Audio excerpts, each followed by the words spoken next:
व्यक्तिको स्वास्थ्य र सुरक्षाको प्रत्याभूतिमा चाहिँ सरकार अत्यन्तै जिम्मेवार र संवेदनशील छ। यस अवस्थामा प्रत्येक व्यक्ति तथा समुदायले नेपाल सरकारले जारी गरेको आदेश, अपिल र अनुरोधलाई र त्यो मर्मलाई चाहिँ इमान्दारपूर्वक पालना गर्नको निम्ति पनि हामी आह्वान गर्न चाहन्छौँ। सरकारले जारी गरेको आदेश, अपिल, अनुरोध, मापदण्डहरूलाई चाहिँ हामी पालना नगर्ने अनि फेरि सरकारले व्यवस्थापन गर्न सकेन भन्ने फेरि पनि हामी गुनासो मात्रै गरिरहने, त्यस्तो पनि नहोस्। हामी यी कुरोहरू पनि तपाईँहरूको बिचमा राख्न चाहन्छौँ। र फेरि पनि तपाईँहरूको बिचमा मैले के कुरो प्रतिबद्धता व्यक्त गर्न चाहन्छु भने राज्य संवेदनशील छ, जिम्मेवार छ र फेरि पनि हामी कोभिड अहिलेको यो दोस्रो चरणको कोभिडमा हामीले पक्कै एउटा अनुभव प्राप्त पनि भएको छ। भर्खरै पनि म काठमाडौँ जिल्ला प्रशासन कार्यालय प्रमुख जिल्लाधिकारीसँग उहाँसँग पनि छलफल गरेको थिएँ। के छ अवस्था भन्ने बारेमा पनि मैले उहाँसँग आफ्नो प्रश्न पनि राखेको थिएँ, जिज्ञासा राखेको थिएँ। र अहिले हामीले के होला, अहिले अक्सिजन पाएको छैन, आइसियु पाएको छैन, सिलिन्डर पाएको छैन, अलिकति केही कुरोहरू अहिले बढी हामी न्युजतिर बढी सुन्न पाउँछौँ र कतिपय गुनासोहरू यसमा छ।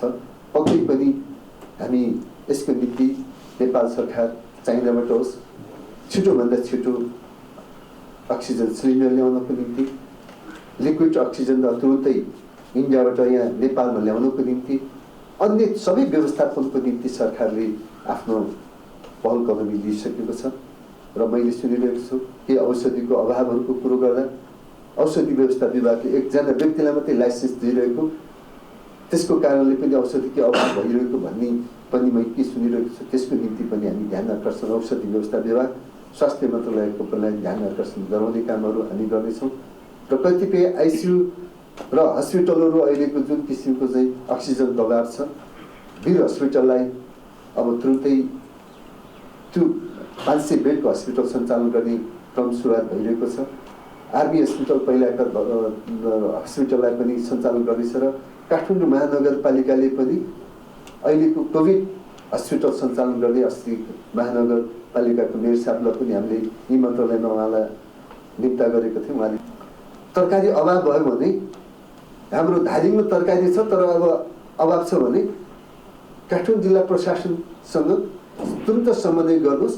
समन्वय गरेर त्यो धादिङबाट त्यो तरकारी छ भने त्यो तरकारी त्यहाँको किसानको खेर जान नदिने सोच पनि हो कि तुरन्त ल्याएर हामीले डे टु डे जो खाद्यान्न र तरकारी कृषिलाई पनि हामीले त्यही ढङ्गले चाहिँ औषधि उहाँहरूको बिरामीको अवस्था के छ बुझ्नको निम्ति जसरी डे टु डे एउटा सर्वे गरेर त्यो सेवा दिने भनेको छौँ। कृषि, तरकारी, खाद्यान्नको पनि त्यो अनुसारको चाहिँ सर्भिस दिने, डे टु डे सर्भिस दिने पनि व्यवस्थापन गर्ने हामीले त्यो खालको पनि कार्ययोजना बनाइरहेका छौँ।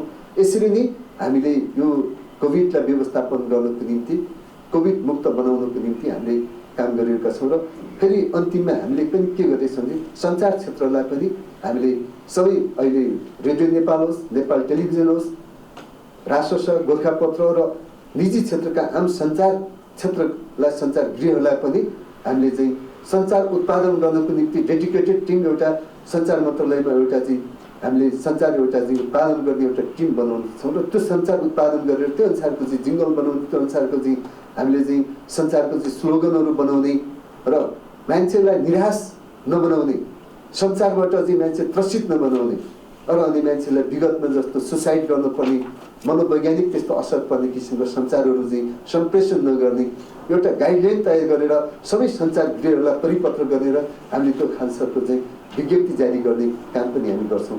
त्यसले सञ्चार क्षेत्रको पनि यस क्षेत्रमा चाहिँ एउटा हामीले समाजलाई एउटा सकारात्मक सोच बनाउने, निराश होइन, कोभिडबाट चाहिँ अब सक्यो, अब केही छैन, ग्यास छैन अथवा अक्सिजन छैन, सिलिन्डर छैन, हस्पिटल आइसियु छैन, बेड छैन, बेडको बारेमा तपाईँहरूले चिन्ता नगर्नुहोस्।